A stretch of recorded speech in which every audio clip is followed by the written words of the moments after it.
জম্মু কাশ্মীরের ডোডায় হড়পা বান, মৃত ৩। হড়পা বানে ভেঙে পড়ল ১৫টি বাড়ি। বন্ধ করে দেওয়া হলো বৈষ্ণোদেবী যাত্রা।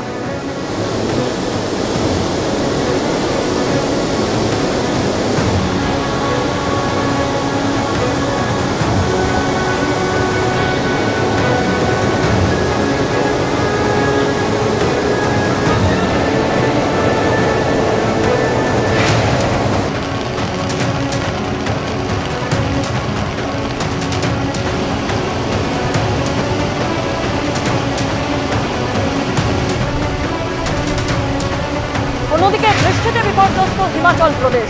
কুলুতে মেঘভাঙা বৃষ্টিতে ভেসে গেল বাড়ি গাড়ি। বৃষ্টির জেরে বন্ধ বিভিন্ন রাস্তা।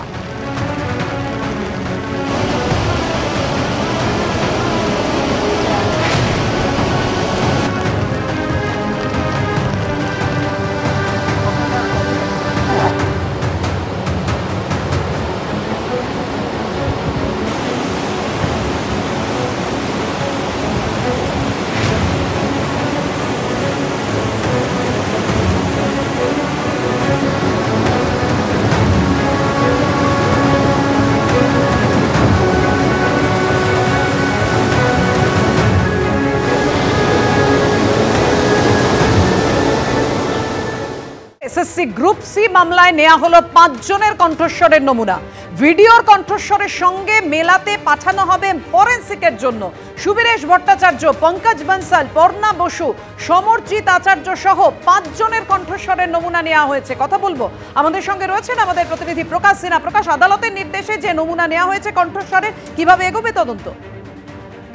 দেখো, তোমাকে বলে দিই, সিবিআই তরফে মে মাসের ১৬ তারিখে সিবিআই স্পেশাল কোর্টে আবেদন জানানো হয় যে তাদের কাছে একটা ভিডিও ফুটেজ রয়েছে এবং সেখানে দেখা যাচ্ছে যে একটি বৈঠক হয়েছিল এবং সেই বৈঠকে কিভাবে পরীক্ষা না দিয়ে ক্যান্ডিডেটদের পাস করানো যায় তার প্ল্যানিং করা হচ্ছে এবং খামবন্ধ ভিডিও ফুটেজ জমা পড়েছিল কোর্টে এবং আদালতের নির্দেশে কণ্ঠস্বরের নমুনা নেওয়া হবে।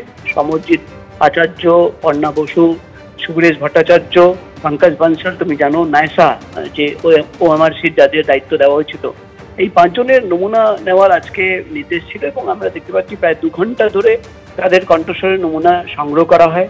গোটা প্রক্রিয়া ভিডিও রেকর্ডিং করা হয় এবং সিবিআই আধিকারিকরা জানাচ্ছেন আজকে যে নমুনা নেওয়া হয়েছে সেটা ফরেন্সিক টেস্টের জন্য পাঠানো হবে এবং যে ভিডিও ফুটেজ রয়েছে তার সঙ্গে কণ্ঠস্বর মিলিয়ে দেখা হবে।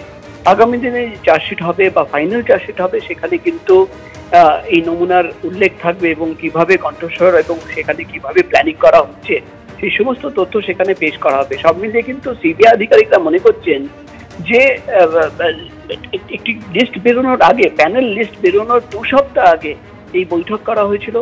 বৈঠকের যারা ছিলেন তাদের মধ্যে একজন নিজের মোবাইল ফোনে এটা রেকর্ড করেন, সেটা পরে ডিলিট করে দেওয়া হয়, কিন্তু সেটা আবার পরে ফরেন্সিকের মাধ্যমে সেটা রিট্রিভ করা হয় এবং সেখানে দেখা যায় যে কিভাবে প্ল্যানিং করে বিনা পরীক্ষায় পাস করিয়ে দেওয়ার পরিকল্পনা করা হচ্ছে। সিবিআই গোয়েন্দারা মনে করছেন যে খুবই গুরুত্বপূর্ণ এবং তাই জন্য কণ্ঠস্বরের নমুনা সংগ্রহ করে সেটা মিলিয়ে দেখা হবে। সব মিলিয়ে কিন্তু আজকে সেই প্রক্রিয়া শেষ হয়েছে এবং যেটা সিবিআই সূত্রের খবর, আগামী ২-১ দিনের মধ্যেই সেটা কিন্তু ফরেন্সিক টেস্টের জন্য পাঠানো হবে। ধন্যবাদ প্রকাশ।